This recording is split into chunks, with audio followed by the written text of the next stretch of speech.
Morning and welcome back to another We Are Sunderland morning briefing. Myself, Matt Hewitt's joined with Scott Wilson again. We've got a bit of a dynamic duo thing going on here. I'll tell you what. Yeah, so we are, again, our new site's live. If you haven't yet, head over there, take a look at it. You can make the most of all the latest tactical analysis that we've done from the past couple of games over the festive period. We've got exclusive interviews, insight from former players. You can get 6 months worth of subscription for just £1, and we're in partnership with the Sunderland Fan Museum. So first of all, Scott, how are you? I'm very good. Thanks, Matty. Yeah, I haven't been busy kind of all over the weekend. I had a nice little day off yesterday. One of my kids wasn't even back to school today. Can you believe that? School's not even back until, where are we, the 9th of January. So, yeah, I had a last day with that, but back on it now. And obviously, from a Sunderland point of view, kind of, it feels like we're drawing a line under the weekend now, aren't we? Or, starting to at least. And it just feels like probably this weekend's a big game because it's a tough ask. But it feels like pretty important that there's a positive result there just to get things not back on an even keel. That's probably over-egging it a bit, but certainly rediscovering some of the momentum that it feels like has disappeared for a whole host of different reasons in the last 2 or 3 weeks. Yeah, as you say, we touched on it on the last one that we did, didn't we? Where there was, there's been lots going on behind the scenes. Something else that the club's had to deal with behind the scenes has obviously been Jack Diamond. The club released a statement yesterday saying that they note the verdict of Newcastle Crown Court today, where the jury has found Jack Diamond not guilty of all charges. Following the conclusion of the judicial process, Jack will now return to the Academy of Light and resume in football and activity. SAFC will be making no further comment at this time. So, when no doubt Michael Beale will be asked in his press conference later this week. Jack Diamond will now return to the Academy of Light. Yeah. It's been quite some time since he played. It's sort of another interesting, dynamic that Sunderland have to deal with now, isn't it? Yeah, it's been quite some time since he's played for Sunderland, hasn't it? He was obviously on loan at Lincoln, prior to the arrest being made and everything like that. So, yeah, Jack comes back into training. Obviously, the club and him move on from the legal process now. The question from a footballing point of view is, can Jack Diamond offer anything to this Sunderland team? That's the crux of it now. And that's obviously what Michael Beale quite quickly is going to have to work out and get his head around and decide. Now, Jack's had opportunities in the past to try and bed himself down and get into this Sunderland squad and team and hasn't really been able to do it. He was obviously sent out to Lincoln. He was doing okay there. He'd scored a few goals, but wasn't necessarily standing out a million miles in League One. So part of you thinks, can he really offer anything to this Sunderland team? But then, as we know, in the attacking positions, while there's a lot there numerically, it's not exactly like the 4 strikers who are coming in the summer have made a compelling case for why they should be in the team. And while Jack Diamond isn't an out-and-out centre-forward, he did play there a couple of times. I remember seeing him play as a striker in a pre-season game at Hartlepool. He would play potentially in one of the kind of wide attacking positions, or would enable Beale maybe to be a bit more tactically versatile in terms of what he's doing at the top end of the pitch. So there's an opportunity for him there to stake a claim and claim a place. Whether he's good enough to do that, or whether that ship's sailed, time will tell, I guess. Yeah, I think, again, just everything you've said there is bang on. The one thing about Jack that he did offer, obviously we haven't seen him play for Sunderland in such a long time, was he had bags of it. Whether he's still got that, we don't know. I don't even know if he's been training separately away from the group. I presume he will have been. But just to go back to that, when he was in League One, you got the sense of, was that his level? If he'd been given a run, which he wasn't given, he was sort of flitting in and out, coming off the bench, started some games, didn't start the rest. He obviously then went on loan, but there was plenty of interest. Remember, the likes of Sheffield Wednesday were also said to be looking at him. So I think there's a player at that level. Like you say there, he started really well at Lincoln City. I know, I used to cover them briefly. I know that the fans thought quite highly of him, and then it sort of got to the festive period before then his form dwindled off a little bit, much like the rest of their team there. But like you say, there's a lot of uncertainty surrounding him and whether he can step up to the Championship, especially after it's a hard enough task before you even take into consideration the fact of how long he's had on the sidelines and not being able to play. That's exactly it. I think you're right. I think hand on heart, it probably felt like League One was his level. But I just keep coming back to the fact that Sunderland are not awash at the minute with players in the attacking third who are playing really well. Other than, wingers, yeah, fine. Clark, Roberts, etc. Job, yes, fine. But in terms of strikers, or even in terms of proper number 10s, could Diamond play there? Maybe. It feels like you say, we haven't seen enough of him really. So Beale will get him into training, have a look, and make a decision. I guess what's good is that this is happened in January, so that there's now you've got a fortnight to look at him in training, suss him out, work out his level, and then if it's not happening, maybe another loan move is what we'll see in the second half of the season, because that would be an option that would be on the table, wouldn't it? So yeah, he'll come in, they'll have a look at him. If he's got something to offer, then great. If not, then I suspect he'll be out on loan in the second half of the season. Yeah, I certainly think a loan move away is the most likely. Just even for both parties, just fresh chance for the club to put the situation behind them, for him to put the situation behind him, and find a different club. On January itself, pretty interesting, isn't it? I feel like the actual window itself, we're on January the 9th now, and for me personally, I feel like we've flown through that first sort of quarter of the month without any activity. There hasn't been a lot of talk. Kiefer Moore obviously surfaced last week or earlier this week. It's an interesting situation Sunderland find themselves in, isn't it?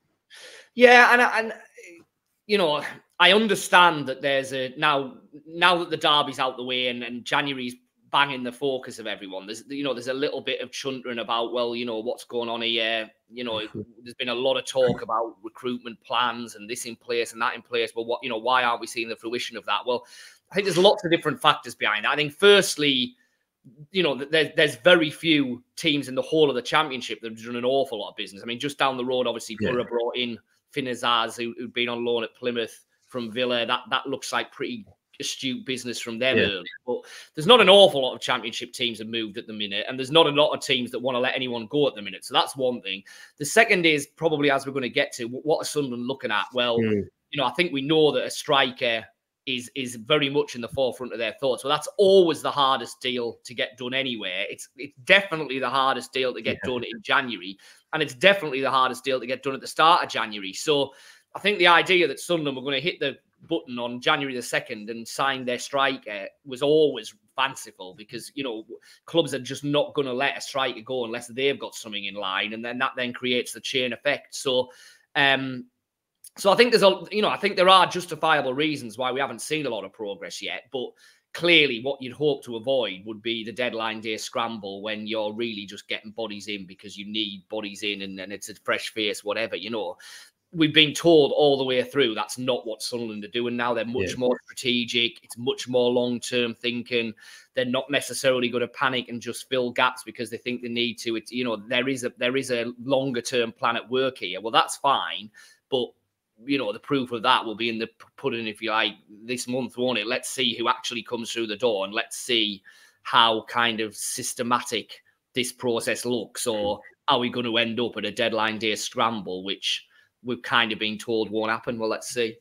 Yeah, I mean, just on that, I know that the striker situation, it's dominated, the first half of the season, hasn't it?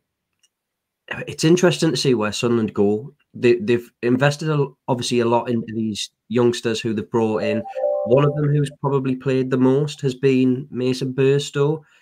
I know Beale was asked, he's played the most, but he still hasn't played a lot. Would he stay? That's the sort of dynamic that Sunderland are now going to have to deal with, aren't they? Do they stick with trying to develop their own players? Did they look to loan in a more experienced Kiefer Moore, for example? What are their ambitions for the rest of this season? They've spoke about wanting to get in the playoffs. We saw briefly just, from the game at the weekend, Sunderland coming up against Premier League opposition. How would they fare? It's it's an interesting situation that they find themselves in, particularly given the recruitment. Kiefer Moore's, towards the latter end of his career, he scored goals for fun at the championship level, but whether they look to maybe send Burstow back and bring in a different kind of striker, there's so many questions that just from the outside looking in that you have on that position in particular. Yeah. And some of that comes down to what extent are they willing to tweak the model, if you like, because you're right. If they go and sign a Kiefer Moore type player on loan for the rest of the season, then it is definitely veering away from the model that all you want to do is sign young players and develop them. But you're almost certainly going to get a better quality of player for 6 months by doing that than you are by going and signing another unproven teenager from France who's never kicked a ball in senior football and might be sensational, but is almost certainly going to take months to acclimatise and settle in and bed in. So if Kirill and Christian are serious that one of their key priorities for the rest of this season is to win promotion, then the best striker you're going to be able to sign this month will almost certainly be a loan from a Premier League club, tried and tested along that model. You're probably going to have to pay a bit over the odds wages-wise, but you will get someone who's ready to hit the ground running. Now, if you don't do that, then it's probably sticking to the model more, and it's not bending away from your long-term objectives. But it's probably, I would say it's almost certainly going to make winning promotion this season that much harder. Now, you're right. Assuming someone comes in, that then leaves you with 5 centre forwards. Well, that's unsustainable. So what are you going to do about that? Burstow back to Chelsea, I think, would be a definite possibility. I think the difficulty there is that he played for Chelsea at the start of the season.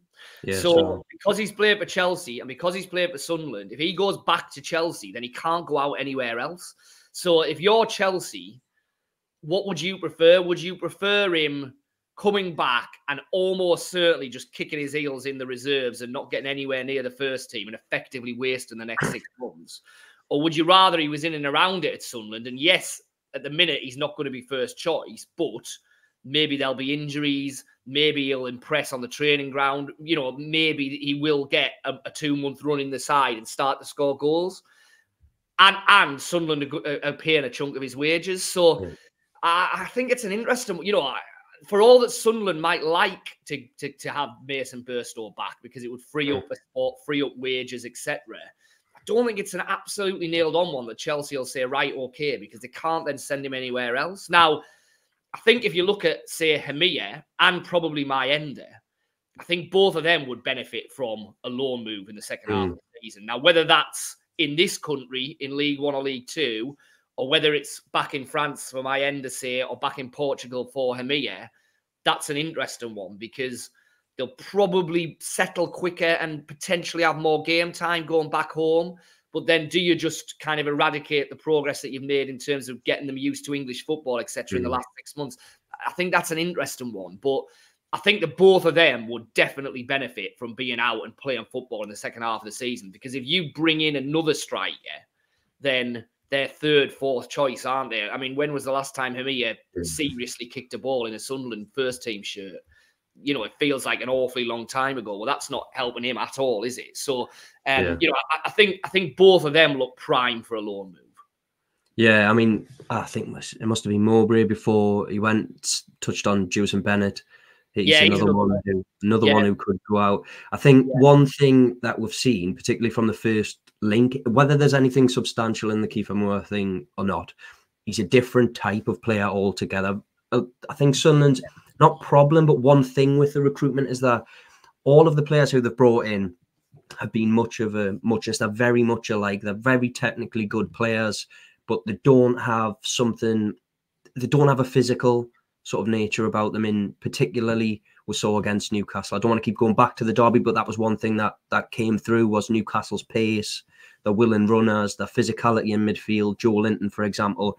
I think they need a bit more physicality throughout the middle of the pitch altogether. Whether that's, I think they do need help in central midfield as well. I'd personally like to see somebody else come in there. I know me and you have spoken about this.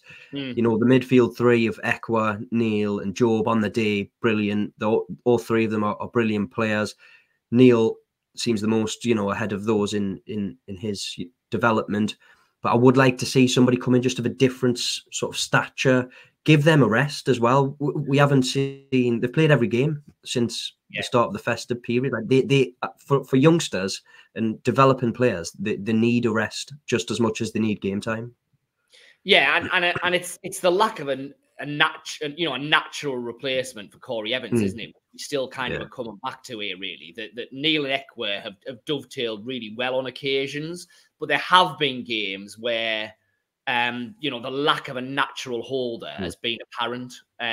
Clearly, that was the case against Newcastle, but you know, as we keep harking back to, that's not necessarily transferable to the Championship because you're not going to be playing against Bruno Guimaraes every week or whatever. But I still think that as the season comes to the crunch, and if Sunderland say we're in a two-legged playoff semi-final against an Ipswich or a Leeds or someone like that, then I think you might want at least the option of a more combative, natural defensive midfielder to be able to slot in there if the game dictates that. And at the moment, as you quite rightly say, Sunderland don't have that. They've got three players who can play there and who have really strong attributes. But all three of them, you'd argue, certainly Neil and Job, probably Pierre Ekwa, their strengths are more pronounced going forward than they are going backwards. And you know, I think that's a gap that Sunderland could do with plugging. Now, again, do you plug it with a loan? And it's an easier position than a centre forward to be able to probably get a loan player in for the second half of the season. You know, there are defensive midfielders both in the Premier League and the Championship who aren't playing at the minute and who are not going to command the kind of wages that you're necessarily going to have to spend on a striker. So it's an easier deal to do that way. I guess a lot of it depends on what they think the long-term future of Corey Evans is, because, you know, he's been out for so long, we kind of forget about him. But, you know, is he a core part of Michael Beale's plan and moving forward, or is part of the longer-term progression plan, and that, well, you know, maybe there's an upgrade to be done there, and if this is the window to do it, then let's do it. I think, you know, that's an interesting one, and I guess part of that is it depends clearly what players are available and what cost is implicated within that. But I think you're right. I think they would benefit from having another player in there that's different to what they've got at the minute with Neil, Ekwa, and Job. Yeah, I think just finally one. It's Sunderland related, but not as much. I've seen a lot of Sunderland fans talking about Hull City's recruitment this year, and they seem to have done quite the bit of business. I know they've got the Fabio Carvalho deal over the line, and Sunderland fans are questioning, you know, this is the type of player we should be going for. Why haven't we? I understand that. It's always difficult, isn't it? Because again, you know, loans, as much as I spoke about before, you know, sending Burstow back, we don't live in like an ideal football manager type world where you can pick and choose when you want a loan. But you don't know how much of the wages Sunderland are contributing, Hull, are contributing to Carvalho. You know, there's loads of things like that. Whether they're going to go away from the wage structure to, are they going to do that for a player? You know, well, I think the issue with Carvalho is that, and you know, again, I've been following it on social media kind of over the last 24 hours, and the argument that's been put out there by some Sunderland fans is, well, I know we've got wide attacking players, but Carvalho is better than what we've got, probably other than Jack Clark. So straight away by bringing him in, he improves the squad, and I get that. I do get that, but the reality is that if you're the Sunderland, you know, if you're Sunderland's kind of recruitment team and you've got your budget that you're going to be able to go to this month, then if bringing in a Carvalho, say, means that pretty much all of your wage budget is then spent. So in terms of a striker, an actual number 9, and in terms of, say, a central midfielder, you're then not really going to be able to do it, or at least you're going to have to go from option A all the way down to option FG in a one fell swoop. Then I would understand why Sunderland are not going to do that, because, you know, while Carvalho would improve the squad, I don't think there's any doubt about that. The reality is that bringing in a proven centre forward who can actually get in there and score goals in the second half of the season I would argue, will improve the squad more, and that has to be the priority. And you know, there clearly is going to be money to be spent this January, but I think we all pretty much know that it's not going to be absolute fortunes, and Sunderland have been skirting relatively close to the FFP kind of limits ever since they've been up into the Championship. So now, you know, there's Ross Stewart money there. Don't get me wrong. We know that as well. The money that was brought in for Ross Stewart wasn't really spent in the summer, but not all of that is going to go on a transfer fee. You know, that's going to be spread across wages for a number of players if Sunderland can bring them in. There's desire to invest within the academy. We've already seen an overhaul of the backroom staff. Well, that doesn't come for nothing. So the idea that you sell a player and everything you get for that player will then be spent on transfer fees is not the way that football works in the real world. Having said that, you know, there must still be a pot of money there that can be spent this window, but getting rid of a big chunk of it on a loan deal for Fabio Carvalho, you know, I understand why they might not have thought that made an awful lot of sense, because it's not the priority position. Yeah, I mean, it's exciting times. Like I said, I feel like the first week's gone by and we haven't even talked about January at all. So it'll be interesting moving forward. I mean, we haven't even touched on, you know, who could leave, who's important, but we'll save that for one of our morning briefings later in the week. Future ones, yeah. So thanks very much for joining me, Scott. As I said, you can take advantage of our launch offers. You can subscribe for just £1 for 6 months. We've been We Are Sunderland, and we'll be back with you later on in the week.